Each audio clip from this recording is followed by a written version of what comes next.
Meus caros, muito boa noite. Retomando as nossas atividades, hoje nós vamos falar sobre a aula de número 13, artigo 115 a 120 do Código Civil, sobre representação.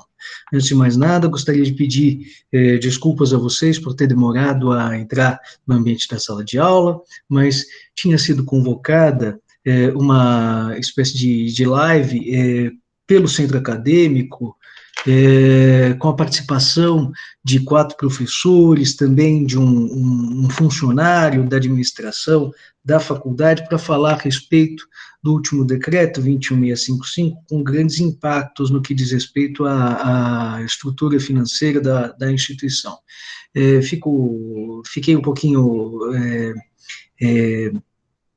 contrariado, talvez, de sequer ter descoberto que esse evento seria realizado, mesmo porque é um assunto que me interessa bastante na qualidade de controlador da nossa instituição.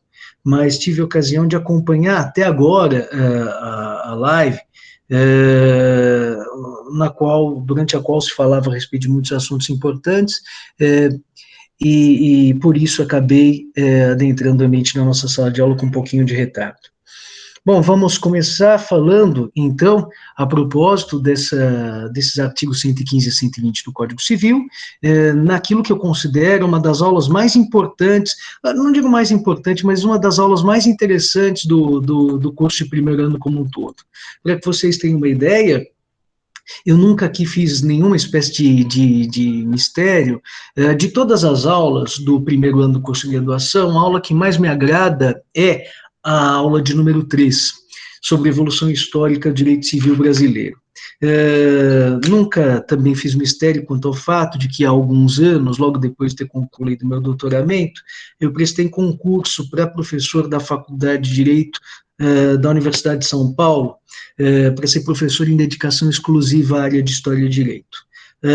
Acabei fracassando, não fui selecionado, e continuei aqui a minha jornada na Faculdade de Direito de São Bernardo do Campo. Eu fico muito feliz de estar aqui a trabalhar, mas não posso negar que eu tenho uma paixão muito maior pela História de Direito do que propriamente pelo Direito Civil. Por isso, o meu amor, confesso, é pela aula de número 3. Quem sabe um dia a Faculdade de Direito de São Bernardo do Campo ofereça a perspectiva de uma cadeira de História do Direito e que robusteça a sua natureza de entidade pública, como bem ressaltado pelos colegas professores, aliás, esses colegas professores que participaram muito proximamente da elaboração do projeto pedagógico que estranhamente não contemplava a disciplina de História do Direito, típica de uma faculdade de Direito Público. Enquanto isso, vou lecionando eu, infeliz, Direito Civil aqui na faculdade, não infeliz por estar na Faculdade de Direito de São Bernardo do Campo, a minha casa, mas por lecionar Direito Civil, não é a minha paixão. Mas nem por isso eu deixo de ter o encantamento pela disciplina.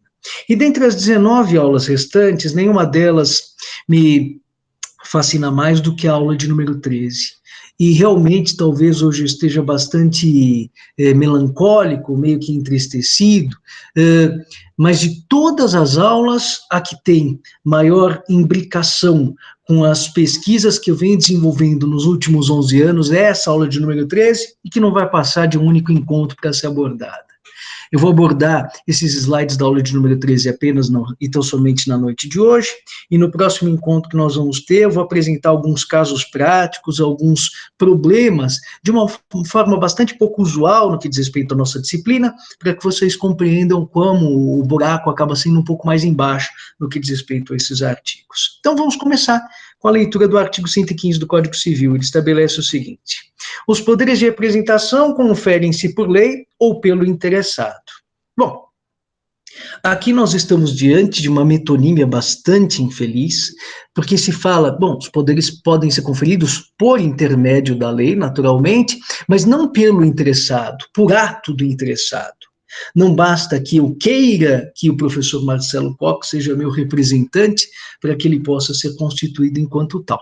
se faz necessário que a minha vontade de constituir o professor Marcelo Koch como sendo meu representante acabe por ser vertida em uma declaração. Nós tivemos ocasião de falar disso na aula de número 12, quando eu dizia que o primeiro dos elementos indispensáveis à existência do negócio jurídico corresponde a uma declaração que acaba exteriorizando uma vontade interna.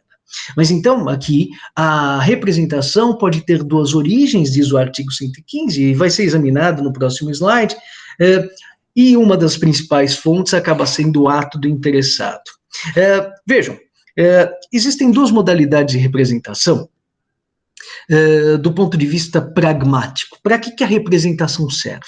Ela serve para tornar possível a prática de um ato, para viabilizar a prática de um negócio jurídico em circunstâncias nas quais seja impossível ou indesejável o comparecimento direto do titular de uma determinada esfera de interesses. Suponhamos que eu tivesse um compromisso no centro de São Paulo na tarde de hoje, e subitamente tivesse também previsto um compromisso na Faculdade de Direito de São Bernardo do Campo. Como o compromisso em São Paulo tinha sido previamente agendado, naturalmente, que eu teria, em linha de princípio, de declinar do segundo compromisso aqui em São Bernardo, porque não fui dado, não fui contemplado com o dom da ubiquidade.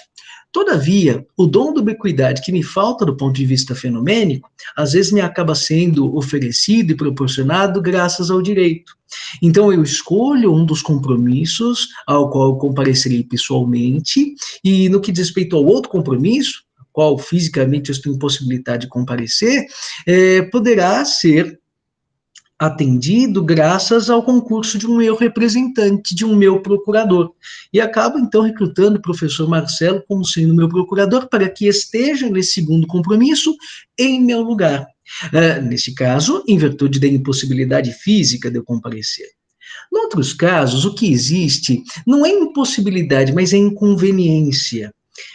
Várias vezes eu acabo destacando, inclusive a vocês, meus caros alunos, a minha antissocialidade. Eu sou uma pessoa bastante antissocial. Eu tenho muita dificuldade em conviver.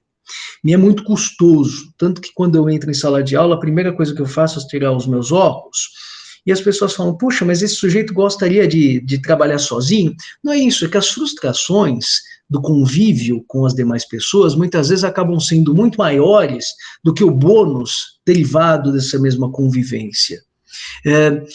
Eu digo a vocês que eu tenho grande facilidade de conseguir permanecer em locais com pessoas que pensam de maneira distinta da minha forma de pensar.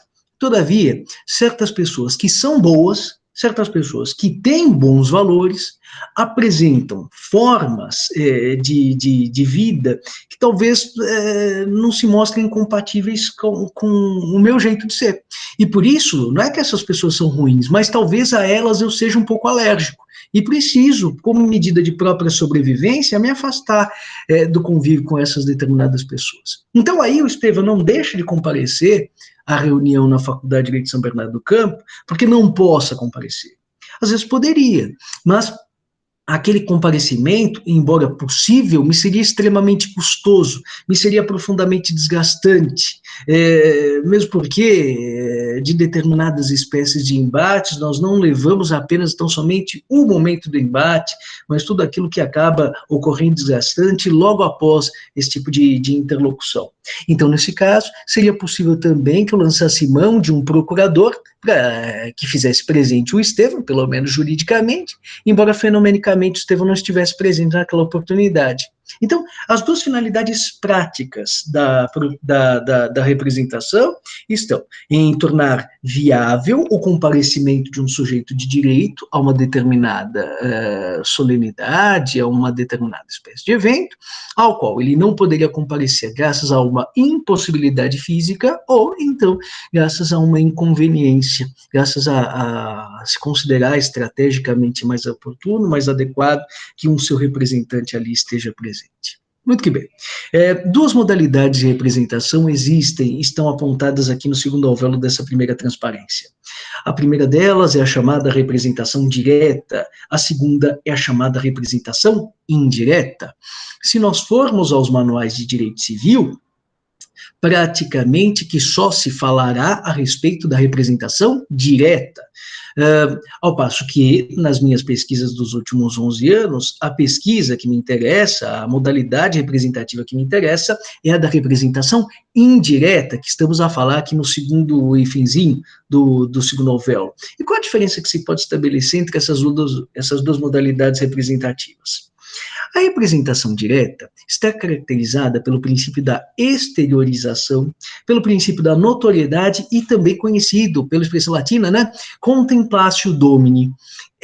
Vamos imaginar que haja uma reunião do Departamento de Direito Privado da Faculdade de Direito de São Bernardo do Campo. E eu não posso estar presente, eu não quero estar presente. Acabo nomeando o professor Marcelo Koch como meu procurador, e lá vai o professor Marcelo à reunião do Departamento de Direito Privado. No momento em que ele adentra o recinto, o professor, diretor do chefe de departamento, o professor Copal, diz, mas professor Marcelo, todos o queremos muito bem, mas o senhor não é professor do Departamento de Direito Privado. Ele diz, sim, mas eu estou aqui não na qualidade de professor titular do Departamento de Ciências Básicas, eu estou aqui na qualidade de procurador do professor Estevão Repousada. E naquele momento, então, ele vai desfraudar uma determinada procuração, e nessa procuração estará indicado que o professor Marcelo foi constituído por mim como meu representante, tendo-lhe sido atribuídos determinados poderes. E tudo aquilo que o professor Marcelo Koch fizer na qualidade de meu representante, muito embora seja oriundo da boca do professor Marcelo Koch, vai movimentar a minha esfera jurídica. E tudo se dá de maneira escancarada, tudo se dá às claras. Por quê? Nós estamos falando, então, de uma contemplatio domini, de um desvelamento de que o procurador, o representante, atua em nome do representado. Então, vejam que nessa primeira situação, aquele que atua em meu lugar, aquele que atua no meu interesse, além de atuar em meu lugar, no meu interesse, também atua em meu nome.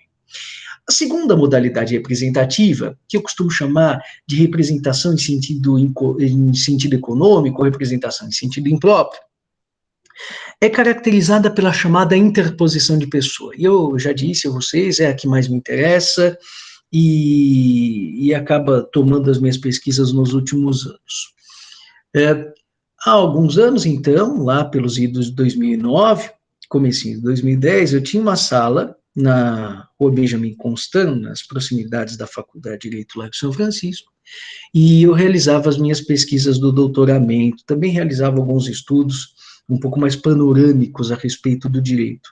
E volta e meia, naquela sala tinha umas estantes com os meus livros, são praticamente os mesmos livros de hoje, tinha um frigobar, um micro-ondas, uma cafeteira, uma mesa com computador com acesso à internet, e eu vivia muito bem, mesmo que houvesse uma explosão nuclear que acabasse atingindo o mundo inteiro, lá que estava eu bem protegido e entretido com as minhas atividades.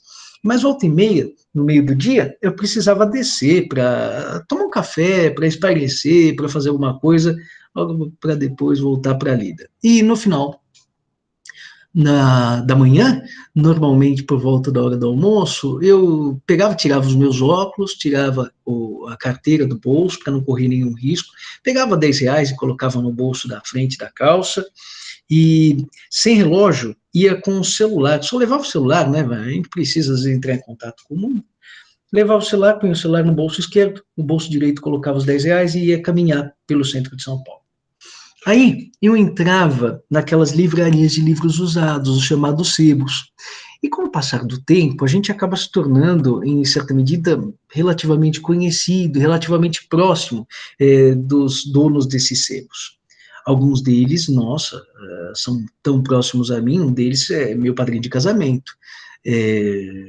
Engraçado porque poucas pessoas foram convidadas para o meu casamento, mas certamente uma das posições de destaque foi ocupada pelos livreiros, né, pelo pessoal que me acompanhou nessas minhas etapas de pesquisa. E aí, quando eu entrava nessas livrarias, lá nós encontramos vários livros que são facilmente encontráveis em mercado, vocês colocam no Google, a gente acha esses livros com facilidade, consegue saber quanto eles custam, mas ao mesmo tempo a gente encontra certos livros mais antigos, esgotados, e cuja mensuração, cuja estimação acaba sendo dificultosa.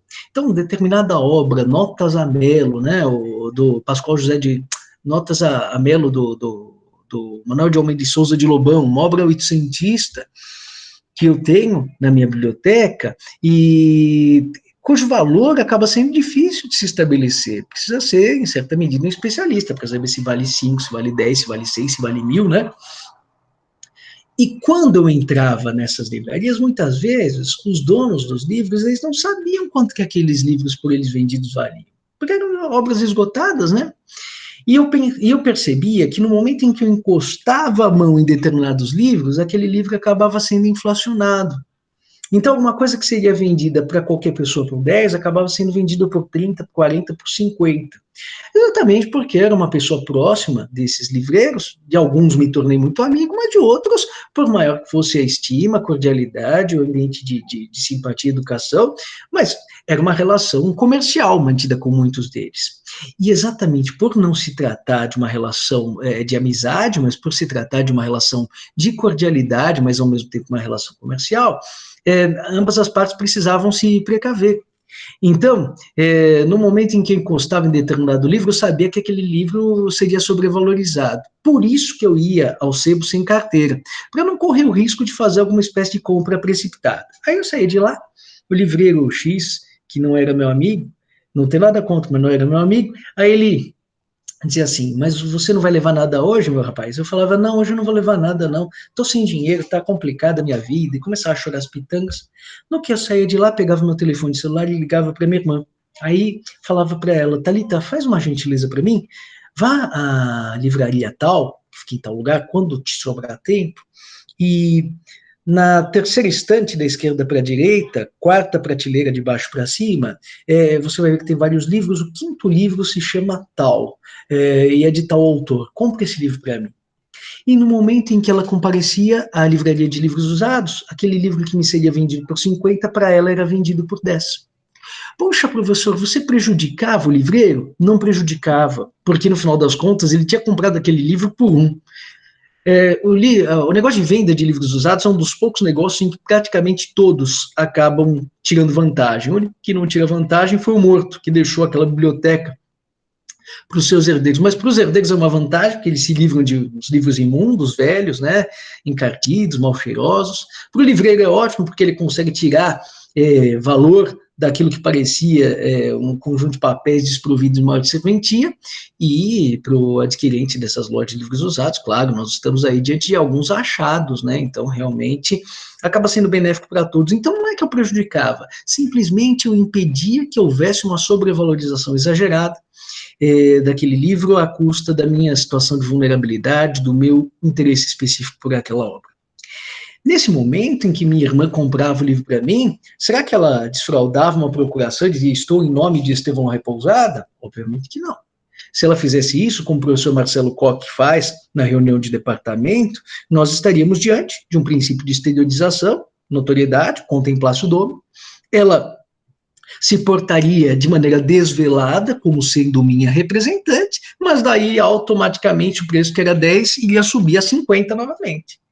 Então, nessas circunstâncias, era indispensável para mim que ela se mantivesse oculta na qualidade de representante. Então, ela atuava no meu interesse, ela atuava em meu lugar, mas ela não atuava em meu nome, ela atuava em nome próprio.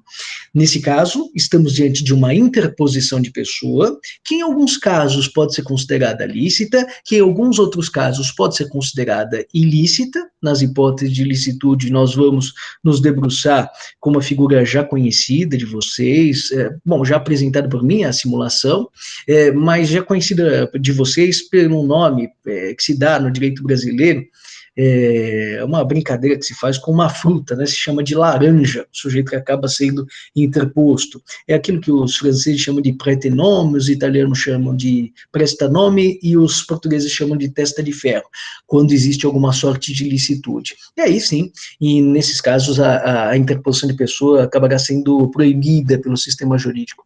Mas nesse caso do livro comprado pela minha irmã, não.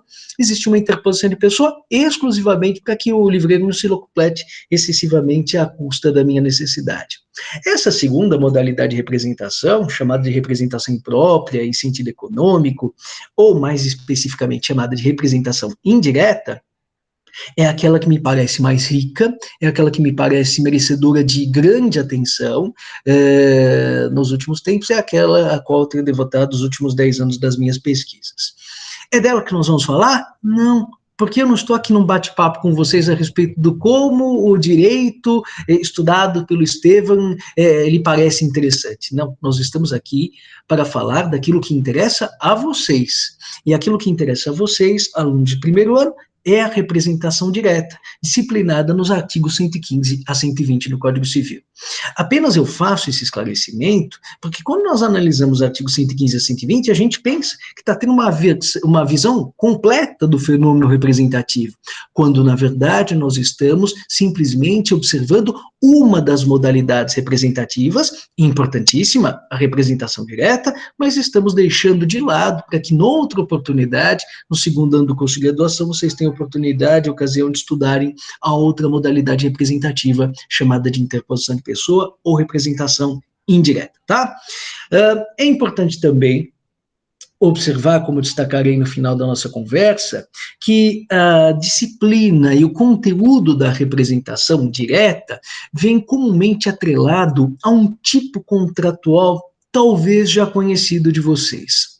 Eu não sei se o professor Elcio já trabalhou os tipos contratuais principais com vocês, mas se não trabalhou, está trabalhando ou vai trabalhar, e falará a respeito, por exemplo, do contrato de compra e venda, que serve para viabilizar uma alienação onerosa, do contrato de doação, que serve para viabilizar uma alienação gratuita, do contrato de locação, que serve para proporcionar a utilização e, eventualmente, a fruição de um determinado bem pelo chamado locatário, contra o pagamento de uma remuneração que ele faz presente às mãos do locador, chamada de aluguel, e a representação direta seria instrumentalizada, para a maior parte dos doutrinadores, por um contrato chamado de contrato de mandato.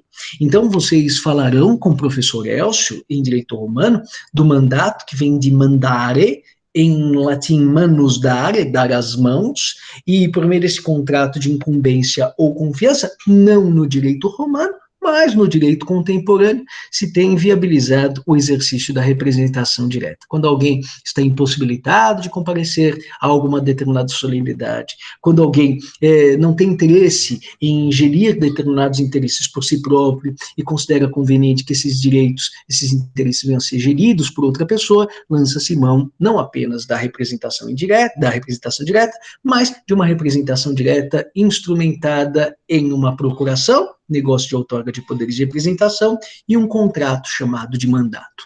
Por isso é importante a gente compreender que tudo aquilo que vai ser trabalhado por mim, entre os artigos 115 e 120, é simplesmente parte de um fenômeno que se analisa na aula de número 13, do curso de Direito Civil do primeiro ano, e também na aula do contrato de mandato do segundo ano do curso de graduação, mas aí com o ministro Paulo Dias Moura Ribeiro.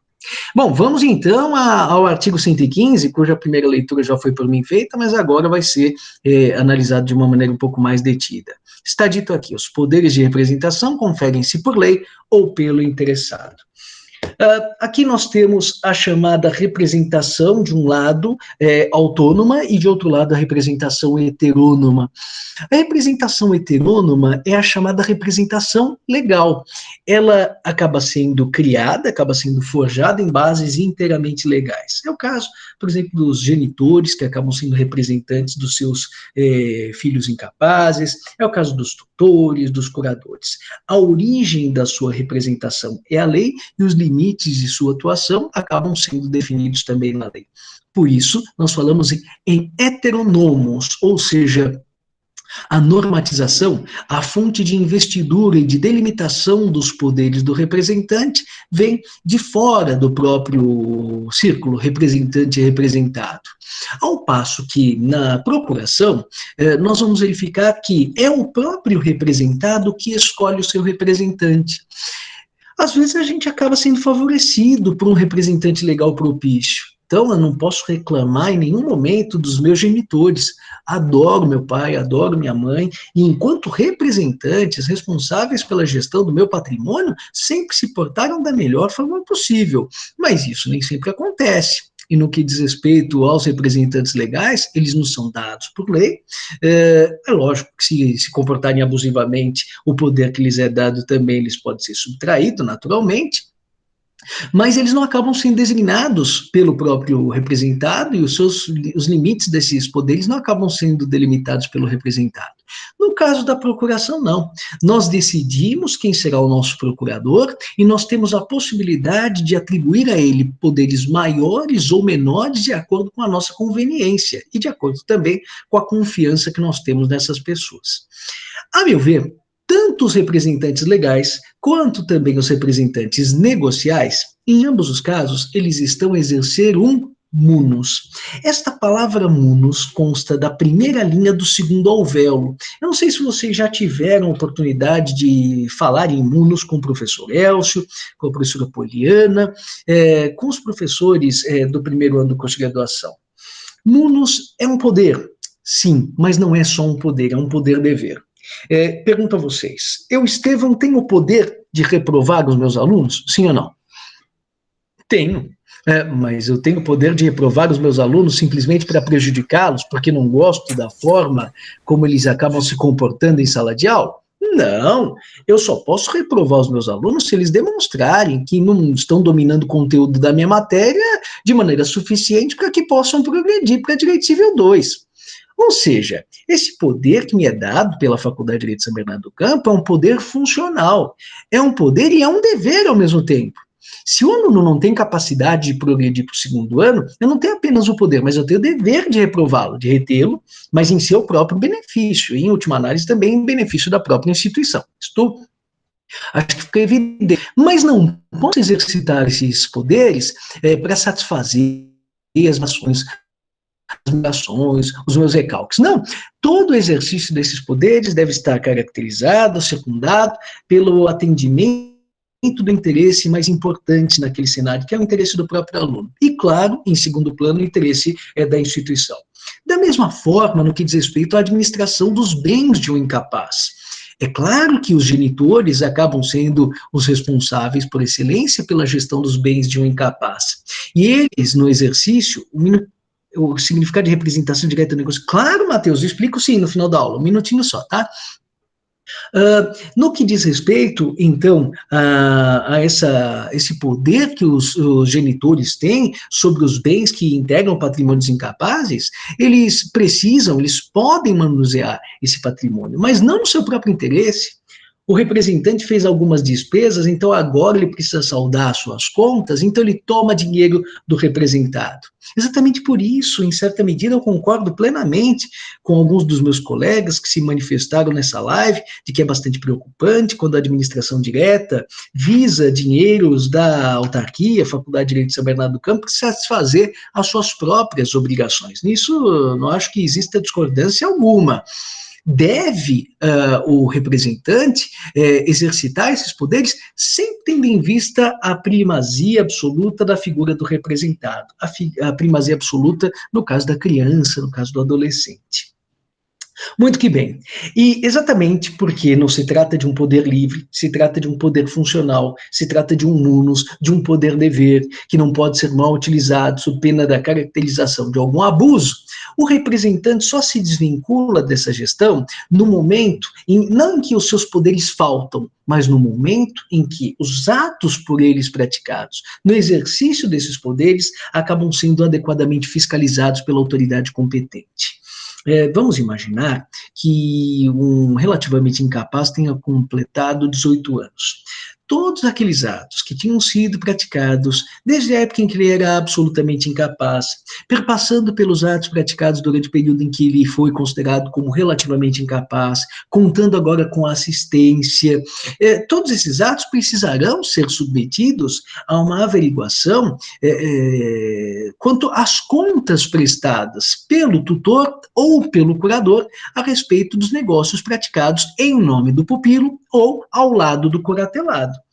Se, no final das contas, se perceber que a administração de interesses alheios efetuada pelo representante foi uma administração eficiente, superavitária, positiva, ótimo, ele simplesmente terá cumprido seu dever. Se, no final das contas, se chegar à conclusão de que aquela gestão acabou importando em algum prejuízo para o incapaz, aí aparece aceso o sinal amarelo. Não quer dizer que automaticamente o representante tenha obrado mal, porque às vezes na gestão, não apenas do patrimônio próprio, mas inclusive do patrimônio alheio, decisões erradas acabam sendo tomadas.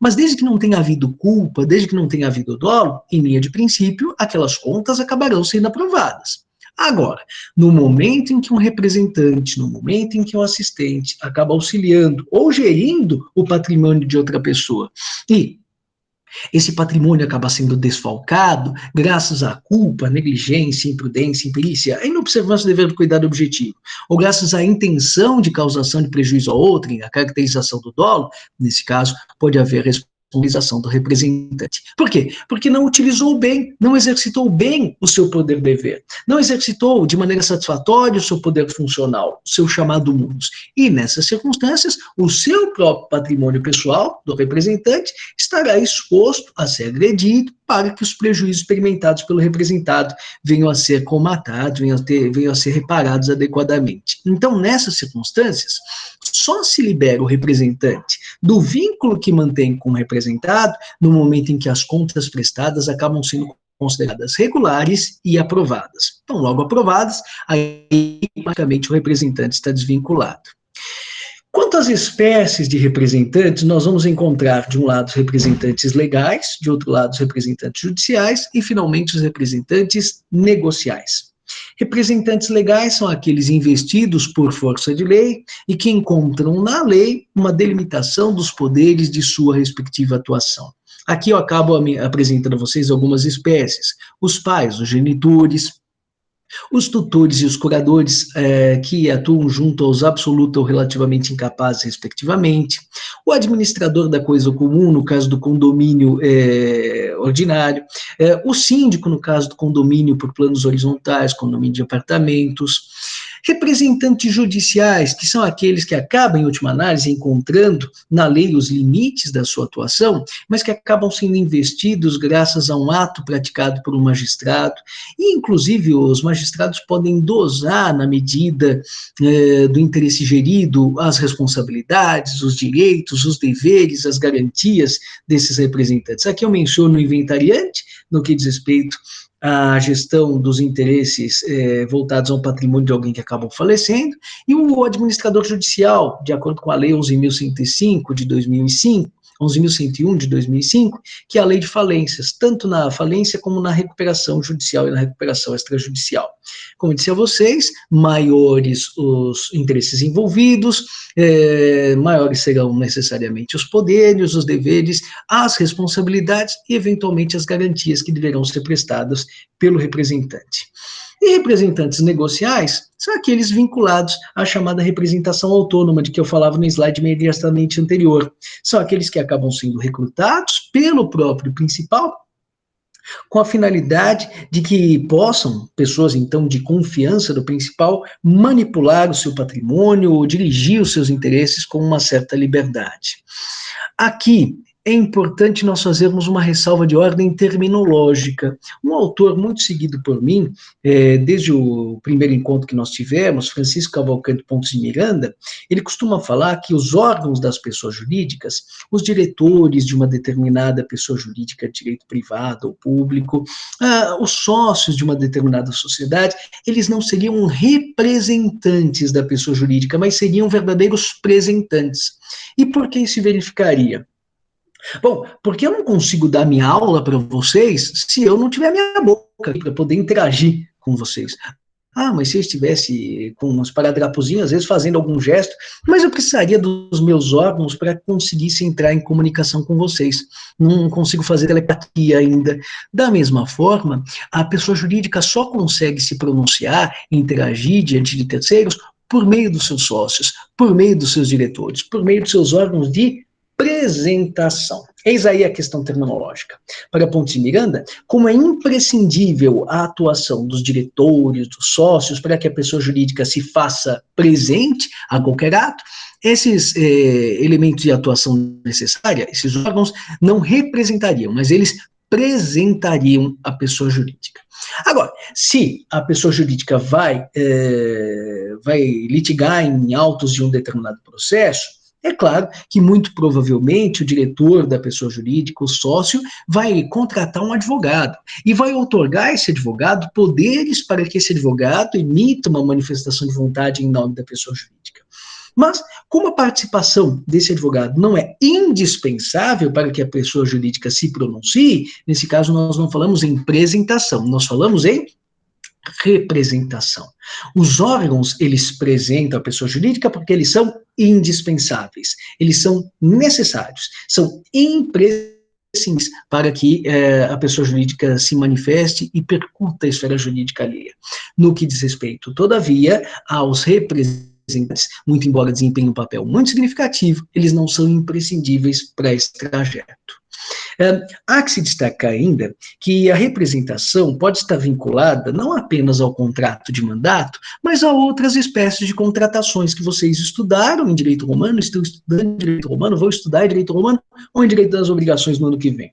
Se eu, por exemplo, celebro um contrato de locação com um determinado locatário e chegamos às contas de que eu vou fazer um desconto no aluguel que ele vai me pagar mensalmente, mas enquanto eu estiver fora do Brasil, na qualidade de meu procurador, ele vai comparecer à prefeitura no município de São Bernardo do Campo para regularizar o meu imóvel. Então, eu abato um pouco do aluguel que ele vai pagar e ele vai contribuir para que a situação do meu imóvel acabe se tornando inteiramente regular perante a municipalidade. Nesse caso, nós teremos uma procuração que vai viabilizar uma representação outorgada não no mandato, outorgada no contrato de locação. Talvez não seja imprescindível, talvez não seja usual, mas essa possibilidade existe. Outro dia fui levar o meu animalzinho de estimação ao veterinário e foi necessário fazer a coleta do sangue para que aquele sangue fosse examinado noutro laboratório. E, para tanto, fazia-se necessário, então, que aquele sangue fosse remetido pelo sujeito que coletou, mas munido de uma procuração, para que entregasse aquele sangue para ser examinado em nome do Estevão no Repousada. Bom, isso se deu no bojo de um contrato de prestação de serviços especializados, celebrado entre mim e o veterinário contratado. Não foi num contrato de mandato. Então, aqui a gente tem que ficar preparado para compreender que a relação representativa tem no mandato a sua sede natural, segundo a maior parte da doutrina. Eu discordo um pouquinho disso. Mas, de toda forma, nós podemos ver que a procuração e a representação poderão ser outorgadas, poderão ser reconhecidas em outras espécies de tipos contratuais, sempre que se fizer necessária a externação de vontade, a externação de alguma espécie de manifestação em nome de outra. As principais regras relacionadas à representação, então, constam desses artigos 115 a 120. O 115 a gente já analisou. Agora nós vamos analisar os artigos 116, 118, 119 e 120. O 117 fica para o finalzinho da nossa conversa. Diz o artigo 116. A manifestação de vontade pelo representante, nos limites de seus poderes, produz efeitos em relação ao representado. Isto quer dizer que se eu outorguei uma procuração ao professor Marcelo Koch para que ele compareça à reunião de departamento do dia 16 de agosto de 2021, mas só dei poderes para ele comparecer a essa reunião de departamento de direito privado em meu nome, bom, se o professor Marcelo comparecer a esta reunião e exteriorizar a manifestação de vontade, em linha de princípio, eu tenho de concordar, eu tenho de receber aquelas manifestações de vontade do professor Marcelo como se fossem manifestações de vontade minhas. Mas vamos supor que algum assunto tenha ficado sem conclusão e se tenha agendado uma outra reunião para o dia seguinte. O professor Marcelo comparece à reunião do dia seguinte, querendo me ajudar, querendo colaborar com o Estevão ainda. Todavia, os atos praticados pelo professor Marcelo na reunião do dia seguinte não serão considerados como atos do Estevão. E por que não? Porque os poderes dados por mim ao professor Marcelo diziam respeito exclusivamente à reunião do dia 16 de agosto. Se se fizer necessária a realização de uma nova reunião no dia 17 de agosto, haveria necessidade de uma nova outorga de poderes de representação ao professor Marcelo. Tudo o que ele faz, dentro dos limites dos poderes de representação que lhe foram outorgados, ainda que eu discorde daquilo que ele tenha feito, tem de ser honrado, tem de ser respeitado por mim. Todavia, tudo aquilo que ele faz e que não está albergado pela outorga de poderes de representação, em linha de princípio, não afeta a minha esfera jurídica. Em linha de princípio, vocês verão ano que vem que haverá a possibilidade de que eu acabe ratificando os atos excessivos praticados pelo meu representante. Agora, tudo aquilo que ele faz e que extrapola os limites dos poderes de representação que lhe foram otorgados se caracteriza verdadeiramente como um excesso. Ele acabou ultrapassando os limites daquilo a que estava autorizado a fazer. Então, sempre que ele observa os limites, os confins dos poderes que lhe foram otorgados, nós dizemos que estamos diante de um ato eficaz em relação ao representado, muito embora às vezes contrário às suas instruções, muitas vezes embora contrário aos interesses, àquilo que era o desejo do representado. Mas aí, infelizmente, quem acabou se precipitando foi o representado ao dar poderes bastante amplos ao representante. Tudo aquilo que ele faz e que extrapola os limites dos poderes de representação otorgados pelo representado ou representante, isso em linha de princípio será ineficaz em relação ao representado à vista do excesso praticado. Vamos ao artigo 118, 117, vou analisar no finalzinho da aula. Diz o legislador, o representante é obrigado a provar às pessoas com quem tratar em nome do representado a sua qualidade e a extensão de seus poderes, sob pena de não fazendo, responder pelos atos que a estes excederem. Então vamos imaginar. Eu tinha dado ao professor Marcelo uma procuração para comparecer em meu nome ao município de Santos para celebrar contrato de locação do imóvel que eu tenho lá. Então, ele poderia alugar o imóvel que eu tenho lá em Santos. Eu não dei poderes para que ele pudesse vender o imóvel em questão, mas tão somente alugar. E o fato é que o Marcelo está em Santos, vai passar uma semana lá tentando alugar esse imóvel e não está conseguindo alugá-lo. Surge, então, uma possibilidade de venda. No momento em que o Marcelo celebra um contrato de compra e venda daquele imóvel, bom, nós estamos diante de um excesso praticado pelo representante. Por que estamos diante de um excesso? Talvez as intenções do professor Marcelo sejam as mais nobres possíveis, mas ele não tinha poderes suficientes de acordo com aquela procuração. Se ele não tinha poderes suficientes de acordo com aquela procuração, em face do Estevam, o contrato de compra e venda é absolutamente ineficaz. Ele não consegue atingir a minha esfera jurídica. Agora, a pergunta que se faz é, será que neste caso o contrato de compra e venda vai gerar alguma espécie de consequência para o próprio professor Marcelo, o representante? Vocês vão dizer, claro que não. E aí eu digo a vocês, depende. Depende do quê? Bom, ele não era meu procurador, não era meu representante, ele precisa exibir à parte contrária o documento por força do qual atribui a ele poderes de representação.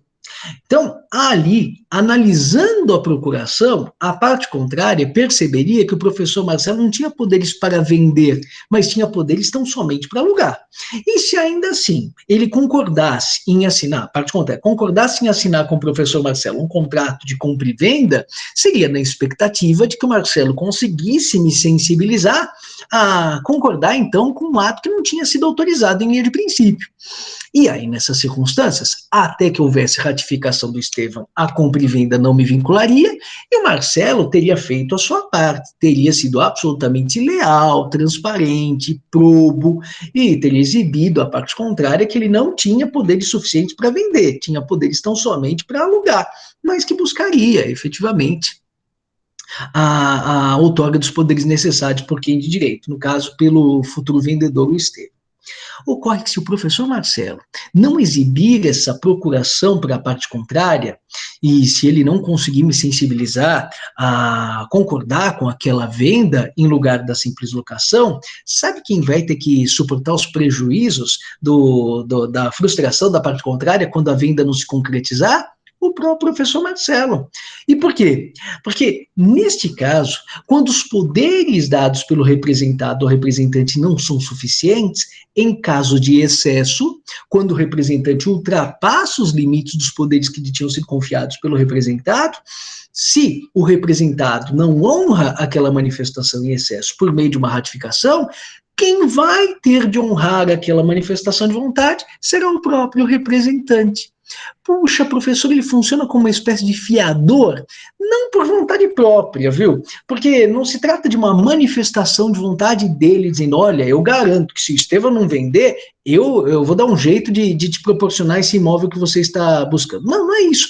Por força da própria lei, graças à inércia do professor Marcelo em exibir os termos da procuração, então automaticamente ele se constitui como um garante da posição jurídica da parte contrária. Por isso, eu não gosto da expressão utilizada pelo artigo 118 quando se diz é obrigado a exibir a procuração. E por que você não gosta, professor? Porque sempre que nós falamos em obrigação, ou estamos falando em dever, eu estou falando de um imperativo do interesse alheio. Então é assim, eu sou credor da Faculdade de Direito de São Bernardo do Campo pelos meus salários. No momento em que a Faculdade de Direito de São Bernardo do Campo paga o meu salário, puxa, sai dinheiro da faculdade, ela cumpre um dever que deixa quem mais cheio de dinheiro? Sou eu, que vou ficar um pouquinho mais endinheirado. Então, nessas circunstâncias, o cumprimento do dever pela faculdade atende ao meu interesse, do polo contrário da relação, não ao interesse da própria instituição. Bom, mas não é sempre assim, professor? Não. Vamos supor que eu tenha perdido um processo na justiça. Eu sou obrigado a recorrer? Não, professor, você recorre se você quiser.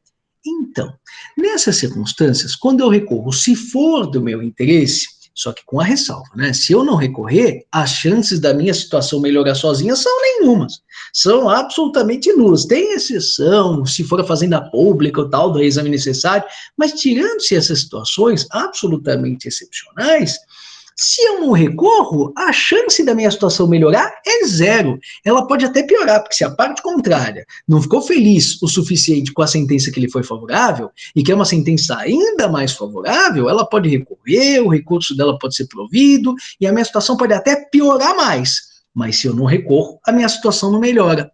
Então, no momento em que eu recorro, eu estou numa espécie de ônus, eu estou no imperativo do meu próprio interesse. Eu lanço mão do recurso não para favorecer outrem, como quando eu pago o salário de alguém que é meu credor. Não, eu estou no exercício de um ônus do imperativo do próprio interesse. Eu recorro para melhorar a minha situação e não para proporcionar qualquer espécie de vantagem para outro.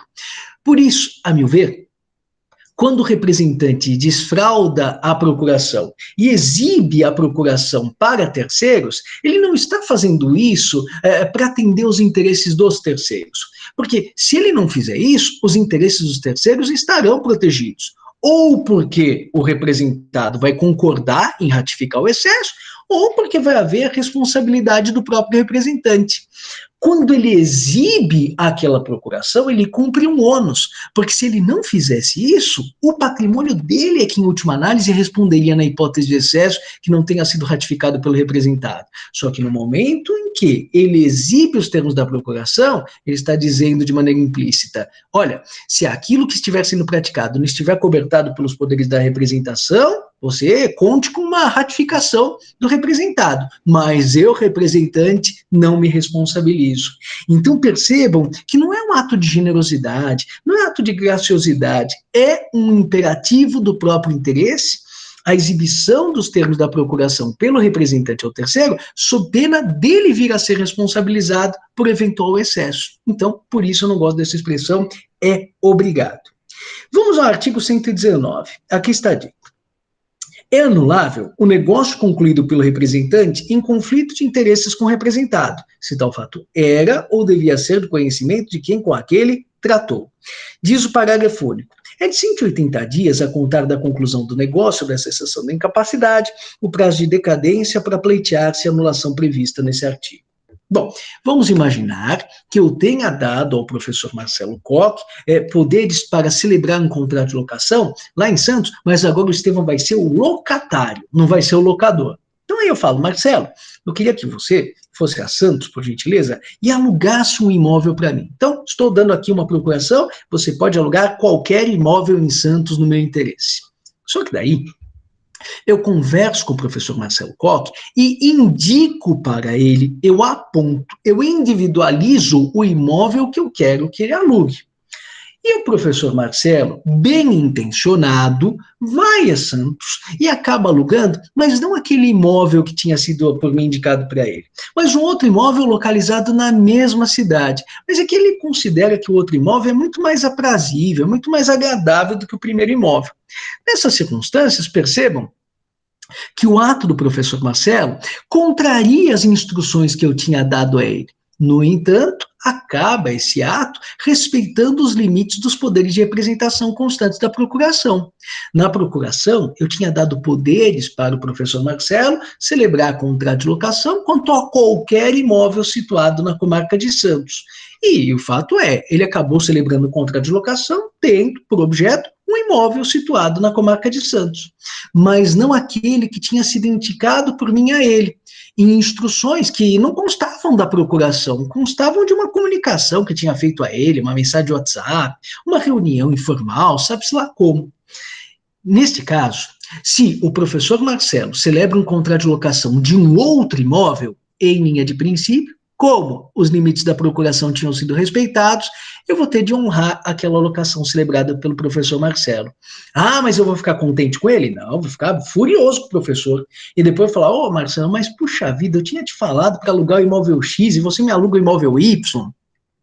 Mas diante do locador, eu teria de pagar aqueles aluguéis devidos e respeitar o contrato. Mas depois, tudo aquilo que sai do meu bolso direito, né, eu veria entrar pelo bolso esquerdo, porque eu acabaria demandando do professor Marcelo a responsabilidade consequente. Mas em linha de princípio, do locador terceiro, nada poderia eu, perante ele, nada poderia eu fazer. Todavia, se o professor Marcelo Koch, no momento da celebração do contrato de locação, fizesse com que o locador conhecesse o fato de que as minhas instruções não eram de alugar o imóvel X ou Y, mas de alugar o imóvel X, então, se no momento da celebração do contrato de locação, o locador, esse terceiro, tivesse conhecimento não apenas dos poderes inerentes à procuração, mas também das instruções que tinham sido dadas por mim ao professor Marcelo, nessas circunstâncias, excepcionalmente, o contrato de locação firmado com o terceiro poderia ser considerado invalidado. Mas por que, professor, ele poderia ser anulado? Ele poderia ser anulado porque, neste caso, o professor Marcelo teria praticado um abuso. O que é o abuso? Bom, nós vamos estudar isso no próximo encontro dessa semana, mas é um mau uso de determinados poderes que se tem. Não necessariamente um mau uso doloso, um uso que se faz para prejudicar a figura do representado. Não, mas é um uso que muitas vezes simplesmente destoa das instruções que tinham sido dadas pelo representado. E como este mau uso acaba se tornando conhecido de terceiros, então, excepcionalmente, esse conflito de interesses acaba fazendo com que o contrato, negócio jurídico representativo, o contrato de locação, possa ser anulado também. Isto, muito embora os limites dos poderes de representação constantes da procuração tenham sido respeitados. Falhei eu, aliás, no momento em que dei uma procuração muito ampla para o professor Marcelo, permitindo que ele alugasse qualquer imóvel situado na comarca de Santos. Nós veremos no nosso próximo encontro, ainda nessa semana, que em matéria de procuração, quanto mais restritos os poderes dados pelo representado ou representante, tanto mais segura é a sua posição. E no artigo 120 se diz: os requisitos e efeitos da representação legal são estabelecidos nas normas respectivas. Os da representação voluntária são os da parte especial deste código. Bom, normas respectivas constantes da legislação extravagante ou também do próprio Código Civil. Nós vamos ver representação legal, inclusive representação judicial, prevista no livro de Direito das Sucessões, para o inventariante, prevista na legislação extravagante, no que diz respeito ao Estatuto da Criança e do Adolescente, Lei 8.069 de 90, Lei de Falências 11.101 de 2005, pais, genitores, tutores, curadores, no livro de Direito de Família e também no Estatuto da Criança e do Adolescente. E aqui o legislador diz, na segunda parte do artigo 120, em representação voluntária. Realmente me desgosta muito essa expressão usada pelo legislador. Eu prefiro falar em representação negocial. E por quê? Porque não adianta a minha vontade de que o professor Marcelo seja meu representante se esta vontade não for vertida em uma procuração. Então, a meu ver, é claro que, em última análise, é indispensável que haja vontade para que o professor Marcelo seja meu procurador. Mas a vontade, embora necessária, não é suficiente para que ele seja meu procurador. Se faz necessário que essa vontade seja exteriorizada em uma declaração de vontade, em um negócio jurídico chamado de procuração. Por isso, eu falo em representação negocial, que pressupõe não apenas vontade, mas pressupõe vontade exteriorizada, externada por força de um negócio jurídico. Bom, e onde estarão essas regras? Essas regras, diz o legislador, estarão na parte especial do Código. Mais precisamente, entre os artigos 653 e 692 do Código Civil, junto ao regime jurídico do contrato de mandato. Então, apenas aqui, explicando a vocês a interpenetração que existe entre a representação e o mandato, eu gostaria de destacar que no Código Civil Brasileiro de 1916, se vocês fizerem uma análise lado a lado do Código de 16 com o Código de 2002, nós vamos ver que a disciplina das pessoas naturais vem em ambos os códigos, que a disciplina das pessoas jurídicas vem em ambos os códigos, que a disciplina dos bens vem em ambos os códigos, as disposições gerais dos negócios jurídicos vêm parificadas em ambos os códigos, mas a disciplina da representação é uma inovação do Código de 2002 com relação ao Código 16. Esses artigos 115 a 120, exceção feita ao artigo 117, não encontram correspondente no Código Civil Brasileiro de 1916. Puxa, professor, mas não havia representação até o surgimento do Código de 2002? Havia, mas essa representação negocial vinha trabalhada junto do contrato de mandato, porque prevalecia entre nós um sistema que é tributário do direito francês, o sistema da miscigenação. Então, se misturava representação e contrato de mandato como se estivéssemos falando de uma realidade única. Esse sistema da miscigenação, então, faz com que nós precisemos vasculhar as regras de representação, não apenas nessa disciplina, que atualmente corresponde aos artigos 115 a 120, mas também nas regras do contrato de mandato, que atualmente repousam nos artigos 653 a 692. Na época, só havia regras sobre representação no bojo do contrato de mandato. Em 1896, foi promulgado, para entrar em vigor em 1900, o Código Civil Alemão, o Bürgerliches Gesetzbuch. E o Código Civil Alemão estabeleceu um sistema diferente, não da mistura da miscigenação, mas o da separação absoluta, do apartamento absoluto entre a representação e o contrato de mandato. Esse sistema diferente é o que me parece mais razoável. É aquele que considera a gestão de interesses alheios uma realidade representativa, que deveria vir disciplinada na parte geral, que diz respeito àquela atuação no interesse de terceiro estabelecida por força de lei ou então por força de negócio jurídico. Então, a procuração, a representação, a atuação em nome de outrem estaria disciplinada na parte geral, e o contrato de incumbência, quando eu acabo atribuindo a alguém a missão de gerir os meus interesses, essa relação pessoal estabelecida entre mandante e mandatário, incumbente e incumbido, viria disciplinada pela parte especial junto do bojo do contrato de mandato. Então, não é que o Código Civil Alemão trouxe a representação que vinha disciplinada do contrato de mandato para a parte geral e o contrato de mandato tenha sido extinto. Não, ele permaneceu disciplinado, mas a relação interna estabelecida entre incumbente e incumbido vinha disciplinada no mandato, e a atuação do representante diante de terceiros, não aquilo que existe que ficou ajustado entre o professor Estevão e o professor Marcelo, não, a atuação do representante Marcelo e a responsabilidade do Estevão pela atuação do representante Marcelo perante terceiros, isso seria um problema de parte geral.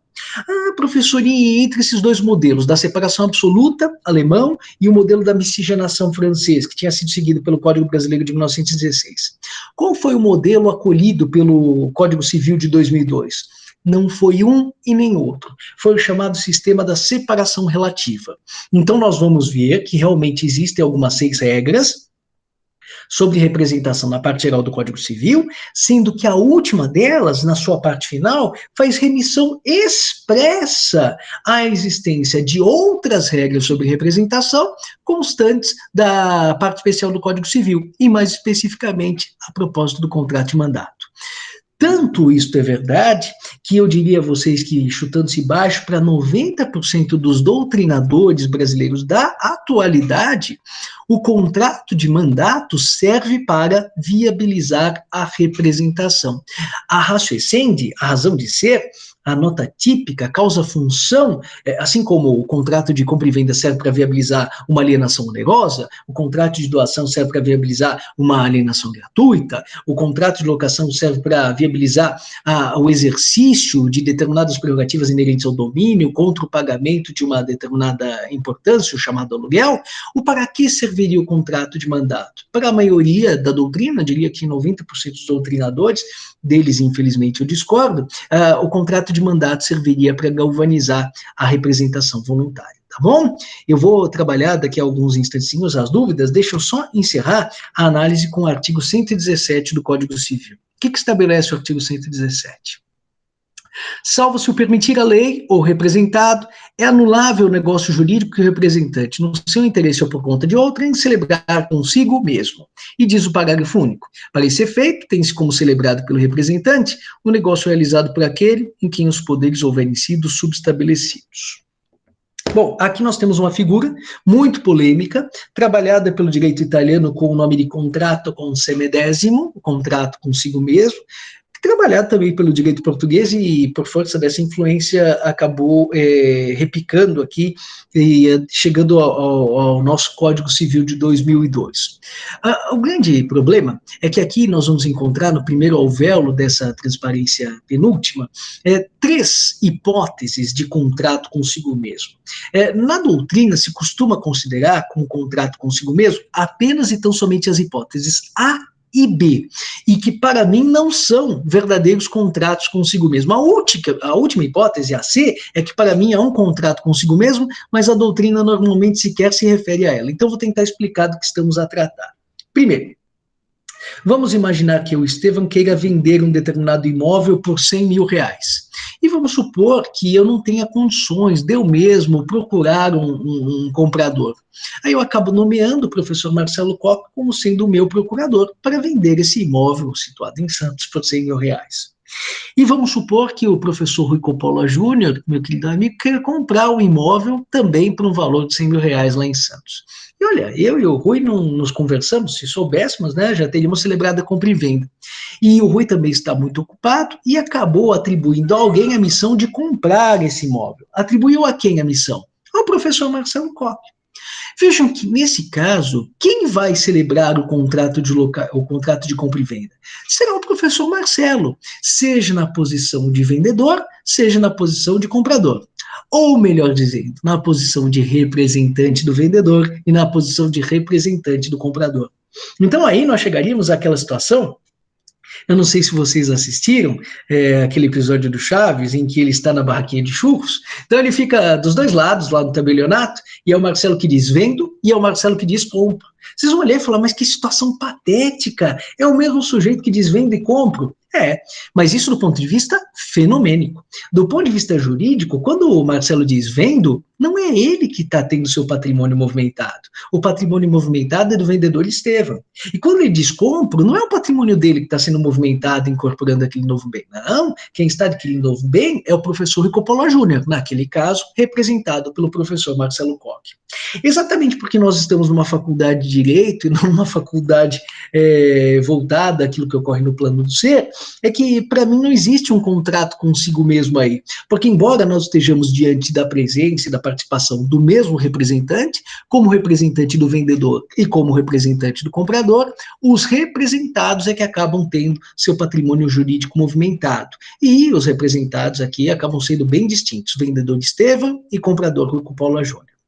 O que não quer dizer que esse tipo de operação não mereça atenção. Merece muita atenção, porque sendo o professor Marcelo representante de um e de outro, às vezes ele poderia atuar de modo a prejudicar os interesses do Estevam ou do professor Rui. Poderia forçar a barra, sabe, para que o contrato acabasse sendo firmado, principalmente porque às vezes alguma espécie de remuneração, alguma sorte de participação tivesse sido prevista para o procurador. Então, esse tipo de operação, em que o procurador é o mesmo para o vendedor e para o comprador, por exemplo, fazendo isso aqui uma analogia grosseira com as Olimpíadas, com as disputas futebolísticas, esse tipo de operação vai para o VAR. Aí a gente vai verificar se houve algum prejuízo para uma das partes ou para outra. Havendo prejuízo derivado da atuação do representante, nós estamos diante de uma operação anulável. Agora, se o Estevão disse, quero vender o imóvel por 100, e o professor Rui disse, quero comprar o imóvel por 100, pouco importa se o representante do comprador era o mesmo representante do vendedor. Aí, nessas circunstâncias, trata-se de uma simples coincidência, mas não houve prejuízo para nenhuma das partes. No segundo caso, o do item B, do primeiro alvéolo dessa transparência, nós estamos diante de uma situação parecida. Eu quero vender por R$100 mil o meu apartamento. E estou sem tempo, nomeei o professor Marcelo Koch como sendo meu procurador. E ele tanto se empenhou em achar um comprador que ele não acabou encontrando, mas ele próprio se interessou por adquirir aquele imóvel. Por quanto? Pelos exatos R$100 mil pretendidos pelo Estevão. Nessas circunstâncias, da mesma forma, diante do tabelionato, estará lá o Marcelo Koch, quer dizer vendo, quer dizer compra. Estamos aqui diante de um contrato consigo mesmo. A meu ver, não. Porque quando o professor Marcelo Koch diz vendo, ele está manifestando vontade em nome do Estevão. Agora, quando ele diz compra, ele está manifestando vontade em seu próprio nome. Mas ainda assim, os patrimônios de vendedor e comprador, Estevão e Marcelo, não se confundem. Então, para mim, nós também não estamos aí diante de um contrato consigo mesmo. Isso quer dizer que essa hipótese não merece atenção? Merece atenção. Por quê? Porque se eu não tivesse estabelecido quanto que eu queria pelo apartamento, seria possível, como o professor Marcelo não é apenas o meu representante do vendedor, mas acaba sendo também o comprador, seria possível que ele jogasse o preço para baixo, para que ele tivesse proveito com aquela operação à custa do meu prejuízo.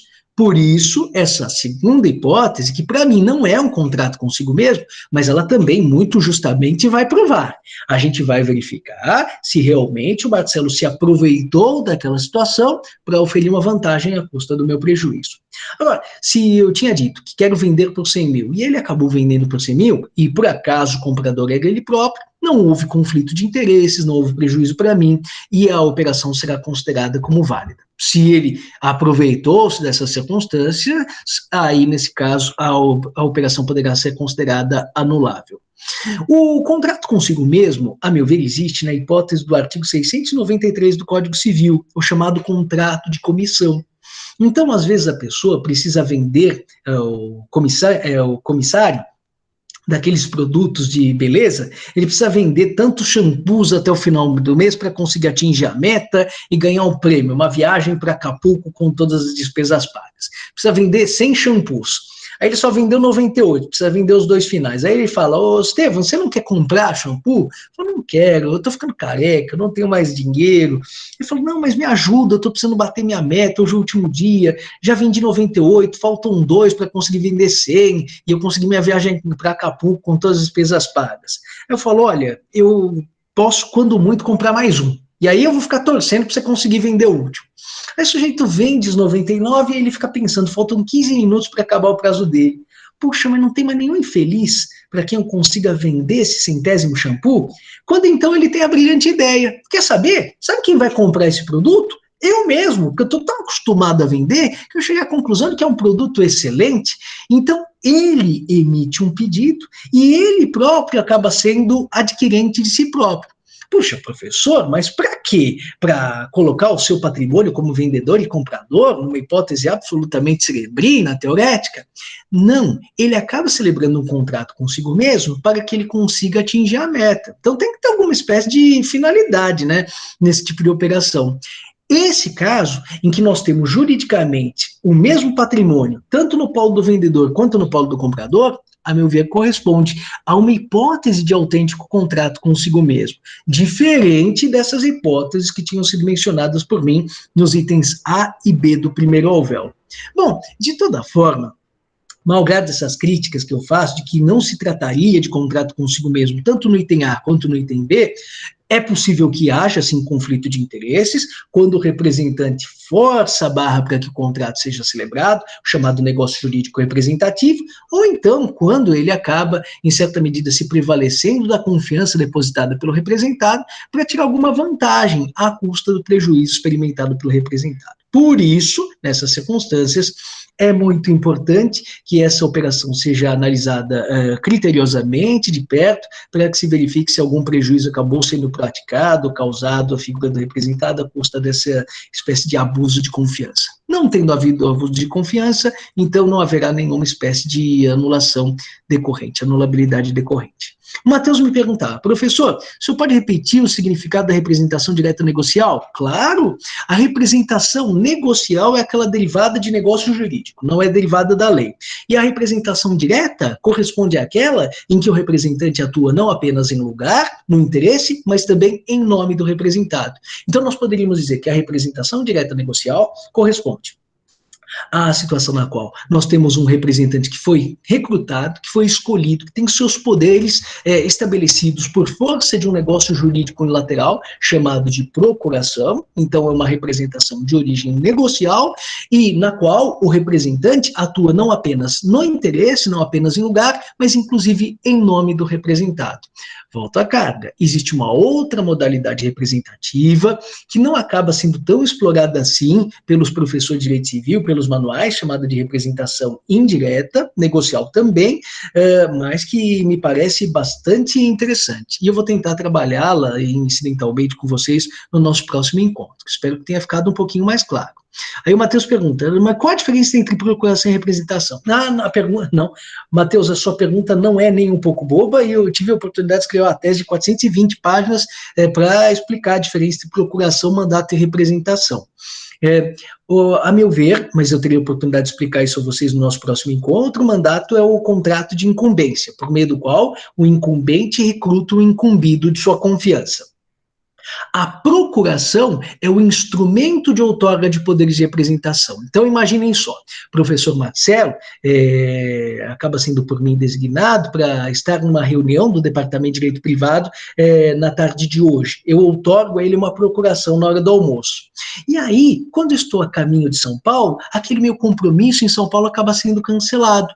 Consegue perceber que eu outorguei uma procuração ao professor Marcelo? Então, no momento em que ele exercitasse os poderes previstos naquela procuração, ele estaria se portando como meu representante.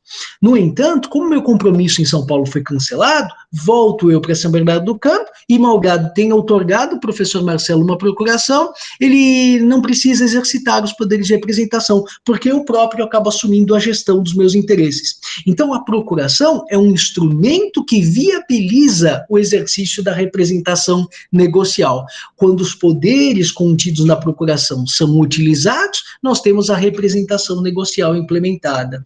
É possível, todavia, que esses poderes tenham sido outorgados, que exista uma procuração, mas não acabem sendo exercidos. Então, a procuração seria um elemento estático que possibilita o manejo de certos poderes e que, quando são dinamizados, quando são postos em movimento, acabam desencadeando na chamada representação negocial direta. Tá bom? Eu espero que tenha ficado um pouquinho mais claro. Então tá bom. Mas, de qualquer forma, na próxima quinta-feira, eu terei a oportunidade de encontrá-lo, salvo engano, para falar a respeito de alguns casos concretos atinentes à procuração, mandato e representação, numa atividade prática, uma atividade pouco usual. Eu não costumo apresentar exercícios a vocês, e ainda nem tenho a ideia, já tenho os exercícios, mas não tenho a ideia de como é que a gente vai resolver isso. Provavelmente serão exercícios para inglês ver. Eu vou apresentar os exercícios, eu dar a vocês 2 minutos para que vocês pensem um pouquinho, e logo na sequência eu mesmo apareço aqui resolvendo os exercícios como se fosse a cozinha lá da Ana Maria Braga. Mas tudo, tenho certeza que vai correr bem, mas tão somente na próxima quinta-feira. Se tiverem qualquer dúvida, claro, lancem mão do chat, lancem mão também do microfone, e inclusive do e-mail, estevão.pousada@direitosbc.br, com E no começo e no final, .pousada@direitosbc.br. Uma observação que eu gostaria de fazer a vocês, eu fiz a alguns alunos na sexta-feira, e eu não tive contato com vocês nessa oportunidade. Eu fiquei sabendo, e fiquei muito chateado com isso, por força de uma informação que me foi prestada por um amigo, que alguns professores talvez não do primeiro ano, graças a Deus, mas alguns professores não têm se portado bem no exercício das suas missões, das suas obrigações junto à nossa instituição. Eu gostaria de deixar claro que todos os professores da faculdade exercitam as suas funções, ou por força de um concurso público, ao cabo do qual acabaram sendo investidos nas suas funções, eles próprios se inscreveram nesse concurso público, acederam às suas funções, ou então foram submetidos a um processo seletivo, e ao final do processo seletivo foram contratados no regime de contrato de trabalho. No que diz respeito aos professores titulares, eu sou professor titular, posso dizer isso com tranquilidade, a remuneração paga pela Faculdade de Direito de São Bernardo do Campo aos seus professores é uma remuneração bastante interessante e bastante justa. Para que vocês tenham uma ideia, eu como professor titular, da faculdade, recebo uma hora-aula, quase que o dobro da hora-aula que se paga um professor do Mackenzie, que é uma excelente faculdade. Então, nada mais justo que eu ofereça, preste os meus serviços de maneira higiênica, de maneira limpa, de maneira condigna.